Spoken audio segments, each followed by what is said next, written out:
அன்பு நெஞ்சங்களுக்கு அன்பான வணக்கங்கள். இன்றைக்கு நெறைய ஹெல்த் ரிலேட்டடான நெறைய விழிப்புணர்வு சார்ந்த விஷயங்கள், லைஃப் ஸ்டைல் டிசீஸ் சார்ந்த விஷயங்கள நெறைய அதுக்கான விழிப்புணர்வு சார்ந்த விஷயங்கள நம்மளோட சேனல்ல சொல்லிட்டு வந்துட்டுருக்கோம்.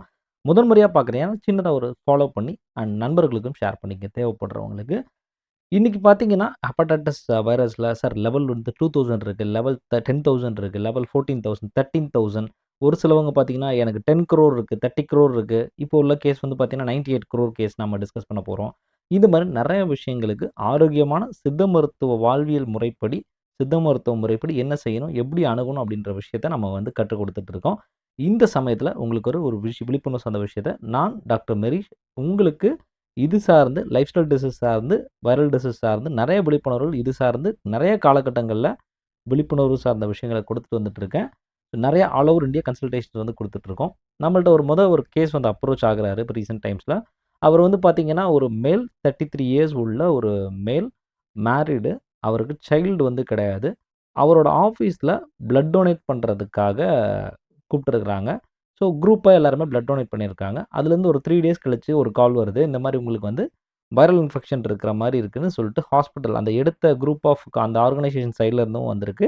கூடவே ஹெச்ஆர் டீம்லேருந்து கூப்பிட்டு இந்த மாரி ஒரு இது இருக்கு. கன்சல்டேஷன் ஒப்பீனியன் நீங்க வாங்க. நம்மளோட இன் கம்பெனியோட டாக்டர் இருக்கிறாங்க. அவங்கள்ட்ட ஒப்பீனியன் வாங்க அப்படின்ற மாரி சொல்லியிருக்கிறாங்க. உடனே அங்க ஒரு சில விஷயங்கள் சொல்றதுல இவர் ரொம்ப பதட்டப்பட்டு இம்மீடியட்டா உடனே ஆ என்ன பண்ணியிருக்காரு அப்படின்னா, சரி இதனால தான் நமக்கு 3 இயர்ஸா இன்ஃபெர்டிலிட்டி இருந்திருக்கோ, சைல்டுக்கு கன்ஃபார்ம் ஆகாம இருந்திருக்கோ, ஐ மீன் நம்மளுடைய கருத்தரிப்பு சரியா நடக்காம இருந்திருக்கோ அப்படின்ற மாரியான ஒரு பதட்டம் வந்திருக்கு. உடனே அவங்க ஃபெர்டிலிட்டி சென்டருக்கும் ட்ரீட்மெண்ட்க்காக பிளான் பண்ணி போயிருக்கிறாங்க. போன பிறகு அங்க என்னது அங்கேயும் ஒரு டெஸ்ட் எடுத்திருக்காங்க. பாசிட்டிவ்னு வந்திருக்கு. ஸோ உடனே இது வந்தோன உடனே செக் பண்ணிட்டு உடனே என்னோட கன்சல்டேஷன்ஸ்க்கு வராங்க. அதன் பிறகு தான் ப்ராப்பரா இந்த பேனல் ஆஃப் டெஸ்ட் எல்லாத்தையுமே ப்ராப்பரா கைட் பண்ணி எடுக்க சொல்றோம். அந்த சமயத்தில அங்க அவருக்கு செமன் கவுண்ட்டும் எடுத்திருக்காங்க. வெரி வெரி லோல இருந்திருக்கு. கூடவே பார்த்தீங்கன்னா, HbA1c பாசிட்டிவும் திரும்பவும் காட்டியிருக்கு. அப்புறம் இவருக்கு ஸ்மோக்கிங் ஹேபிட்டோ, ஆல்கஹால் ஹேபிட்டோ வேற எந்த மாதிரியான நல்ல அ ஒரு எல்லாமே நல்லதா செய்யக்கூடிய ஒரு பெர்சன். எந்தவித பேட் ஹேபிட்ஸும் இல்லாத கூடிய ஒரு பெர்சன். எப்படி இப்படி வந்துச்சு அப்படின்றது தான் அவருக்கே ஒரு பெரிய டவுட்டான கொஸ்டின் அப்படின்ற மாரி சொல்லிட்டு இருந்தாரு. ஸோ இதுக்கு அடுத்து அவருக்கு ப்ராப்பரான இன்வெஸ்டிகேஷன் பண்ண வேண்டியது ரொம்ப ரொம்ப முக்கியம். இந்த கேஸ் பொறுத்தவரைக்கும் ப்ராப்பரா மானிட்டர் பண்ணணும். என்ன இருந்திருக்கு, என்ன இல்ல, என்ன ரிப்போர்ட் பத்தாம இருக்கு அப்படின்றது தெளிவா தெரிஞ்சு, பற்றாக்குறையா இருக்கக்கூடிய அந்த இன்வெஸ்டிகேஷன்ஸ கண்டிப்பா எடுத்துட்டு தான் ட்ரீட்மெண்ட்டுக்குள்ள போணுங்க. அதுதான் ரொம்ப ரொம்ப நேர்த்தியான ஒரு வழி அப்படின்றத நான் சொல்வேன். அதன் பிறகு தான் சித்தா முறைப்படி ட்ரீட்மெண்ட் கைட்லைன்ஸ் பிளான் பண்றதுக்கு ஈஸியாவும் இருக்கும். ஸோ இயர்லியரா நம்மட்ட வரும்போது HbA1c பாசிட்டிவ்ன்ற ரிப்போர்ட் மட்டும் வராது. பேஷண்ட் ஒவ்வொருத்தங்க நம்மள்ட்ட ரிப்போர்ட் ஷேர் பண்ணும்போதோ, ரிப்போர்ட் நம்மள்ட்ட ஒப்பீனியன் கேட்கிறப்போ, அவங்களோட பெர்சனல் இன்ஃபர்மேஷன்ஸ் எங்கேயுமே தெரியக்கூடாது அப்படின்ற ஒரு காரணத்துக்காக தான் லேபு, இன்ஃபர்மேஷன், அவரோட பேர், ஏஜ் எந்த விஷயத்தையும் நான் அதில வெளியிடல. ஏன்னா, என்னுடைய பேஷண்ட் தான் என்னுடைய வாழ்வு. So they are my first priority. அதனால மாஸ்க் பண்ணியிருக்கேன். நீங்க தவறா எதுவும் நினைக்கக்கூடாது. அப்புறம் கூடவே பார்த்தீங்கன்னா, டிஎன்ஏ லெவல் அவருக்கு பார்க்க சொல்லியிருந்தோம். கூடவே அவருக்கு பார்த்தீங்கன்னா, 98 crore அவருக்கு பிரசன்ட்டா இருந்துச்சு. உங்களுக்கு ஜூம் பண்ணி போட்டிருக்கேன். 98 crore 94 lakhs அப்படின்ற லெவல்ல இருந்திருக்கும். இந்த லெவல்ல இருந்துச்சு. அதன் பிறகு எல்எஃப்டி பார்த்தப்போ எஸ்ஜிஓடி, எஸ்ஜிபிடில மைல்டு சேஞ்சஸ் வந்திருக்கு. குளோபுலின் மைல்டா சேஞ்சஸ் இருந்துச்சு. அதன் பிறகு என்ன பண்ணோம் அப்படின்னா, கூடவே HbEAg, anti HbCIgM, anti HbE அப்படின்ற அடுத்த கட்ட பரிசோதனைகளையும் சேர்த்து செய்ய சொல்லியிருந்தோம். ஆன்டி HbE நெகட்டிவ், ஆன்டி HbEயோட ஆன்டிபாடி பிரசன்ட்டா இருக்கு. கூடவே IgM நெகட்டிவ்னு சொல்ட்டாங்க. ஸோ இந்த கேஸ் பொறுத்தவரைக்கும் என்ன தெரியுது? மத்தவங்களுக்கு பரவக்கூடிய தன்மை இல்ல. உடல்லயும் அது அதிகமா ரேப்பிடா மல்டிப்ளை ஆகக்கூடிய விஷயம்ன்றது இல்ல அப்படின்றது தெரிஞ்சுச்சு. கூடவே அந்த லெவல் அதிகமான அளவுல இருந்தாலும், பாடி இம்யூனிட்டியோட அத கட்டுக்குள்ள கண்ட்ரோல் பண்றதுக்கான சின்ன ஃபேக்டர் அப்படின்றது ஆன்டிபாடியும் பிரசன்ட்டா இருக்கு அப்படின்றதும் தெரிஞ்சிருச்சு. பட் 98 crore அப்படின்றது நமக்கு இங்க EAG நெகட்டிவ் அப்படின்றது இருந்தாலும், ஒரு சின்ன ஒரு சேஃப்டி பிரிகாஷன்ஸ் அப்படின்றது மத்தவங்களுக்கு பரவக்கூடிய விஷயம் அப்படின்றது, அந்த சைன் அப்படின்றது ஒரு ஒரு வாய்ப்புகள் இருக்கலாம் அப்படின்ற ஒரு விஷயத்த கொண்டு, கொஞ்சம் சேஃப்டி பிரிகாஷனரி மெத்தட்ஸ் மட்டும் ஃபாலோ பண்ண சொல்லியிருந்தோம். அதன் பிறகு இது நியர்லி 1 இயர்க்கு மேல இந்த இன்ஃபெக்ஷன் இருக்குது அப்படின்றத இந்த ரிப்போர்ட் நமக்கு தெரிவுபடுத்துது. ஸோ கூடவே நம்ம என்ன பண்றோம், ப்ராப்பரா கைட் பண்ணி கன்டினியூஸ் ட்ரீட்மெண்ட் ஃபாலோ பண்றோம். ஒரு கேஸ்க்கு 2 மாசத்துல ரெட்யூஸ் ஆகும். ஒரு கேஸ்ல 4 மாசம் ஆகும். ஒரு கேஸ்ல 5 மாசம் ஆகும். ஒரு கேஸ்ல 1 மந்த்லயே ஆகும்.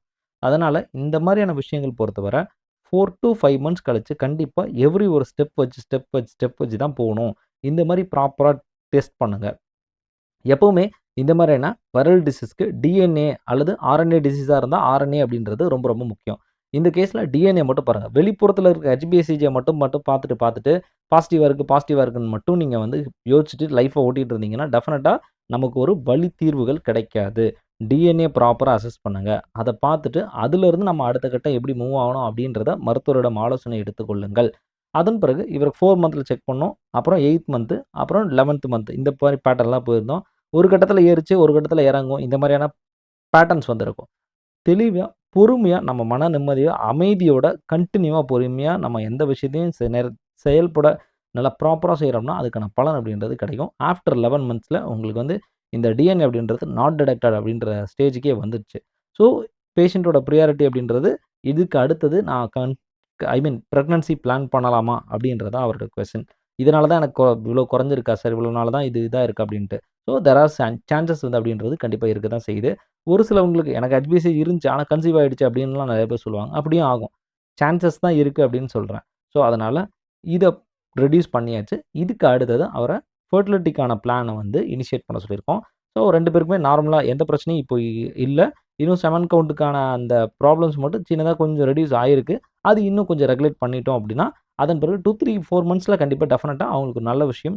அவங்க ஃபேமிலிக்கான ஒரு ஹேப்பினஸ் அப்படின்றது கண்டிப்பா வந்து அச்சீவ் பண்ணப்படும். அப்படின்றதுல எந்தவித மாற்று கருத்தும் இல்ல. ஸோ, நம்ம எந்த விஷயத்த செய்றோம், எத அடிப்படையில செய்றோம் அப்படின்றது ரொம்ப ரொம்ப முக்கியம். இப்ப நம்மளோட சென்டர்ஸ்ல நாம எப்படி பண்றோம் அப்படின்னா, என்ன கேஸு, அவருக்கு என்ன நீட் இருக்கு, அவரோட மெயின் கோல் என்ன? இப்ப அவரோட மெயின் கோல் அப்படின்றது ஃபெர்டிலிட்டியா இருக்கும். ஒரு சிலவங்களுக்கு எனக்கு இது மட்டும் சரியானா போதும் சார். எனக்கு சைல்டுலாம் இருக்கு அப்படிம்பாங்க. ஒரு சிலவங்களுக்கு நான் அப்ராட் போணும்பாங்க. அப்ப என்ன தேவை இருக்கோ, அதற்கேற்ற போல அது கிரானிக்கா, அக்யூட்டா இல்ல என்ன ஸ்டேஜ்ல இருக்கு அப்படின்றத தெளிவா பரிசோதனை செய்து கொண்டு, அத வந்து கைடன்ஸ் வந்து குடுக்குறோம். ஸோ, ப்ராப்பரா வேற ஏதாவது சந்தேகங்கள் இருந்தா டெஃபினட்டா you can comment me or என்னோட WhatsAppல அப்பாயின்ட்மென்ட் எடுத்துட்டு டெஃபினட்டா நீங்க வந்து அ அழைச்சு அதுக்கேத்த மாரி அதுக்கான மருத்துவ முறை என்ன செய்யலாம் அப்படின்றது ஆலோசனை பெற்றுக் கொள்ளுங்கள்.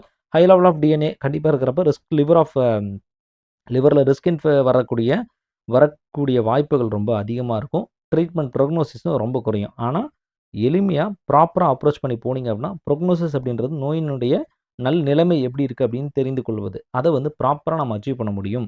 நிலைமை அப்படின்றது நல்லா இம்ப்ரூவ் ஆகும் அப்படின்னு சொல்றேன்.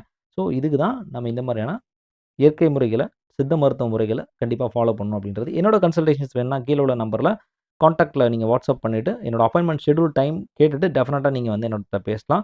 அண்ட் டைரக்ட் விசிட் வேணும்னாலும் கண்டிப்பா அவைலபிலிட்டி இருக்குது. நீங்க என்னோட அவைலபிலிட்டி நான் இருக்கிற சமயம் நீங்க பார்த்துட்டு, அதுக்கு தகுந்த மாரி அப்பாயின்ட்மென்ட் கேட்டு வாங்க. டெஃபினட்டா நான் உங்களுக்கு கண்டிப்பா கைட் பண்றேன். சண்டே ஆல்சோ கன்சல்டேஷன்ஸ் உங்களுக்காக நான் வந்து வெளியிலருந்து தான் வரீங்க.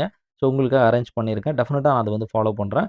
நெறைய சமயத்தில பார்த்தீங்கன்னா என்ட்ட நீங்க அனுப்பக்கூடிய ரிப்போர்ட்ஸோ, விஷயங்கள் எல்லாமே ஒரு மருத்துவரம் அப்படின்னு ஒண்ணு இருக்கு. அதாவது பேஷண்ட்டோட கான்ஃபிடென்ஷியாலிட்டி ரிப்போர்ட் அப்படின்ற சமயத்தில பெர்சனல் இன்ஃபர்மேஷன்ஸ் அப்படின்றது கண்டிப்பா மாஸ்க் பண்ணி வைக்க வேண்டியது ரொம்ப ரொம்ப அவசியம். ஸோ அந்த காரணத்துக்காக நெறைய விஷயங்கள் நான் வந்து மாஸ்க் பண்ணியிருப்பேன். ஸோ நீங்க தான் என்னுடைய ஃபர்ஸ்ட்டு பிரையாரிட்டி. ஸோ அதனால அந்த விஷயம் மாஸ்க் பண்ணியிருக்கோம். வேற ஏதாவது நான் மிஸ் பண்ணியிருந்தா கமெண்ட்ல கேளுங்க. I will update you. இன்னொரு விழிப்புணர்வு சார்ந்த வீடியோல சந்திப்போம். நன்றி, வணக்கம்.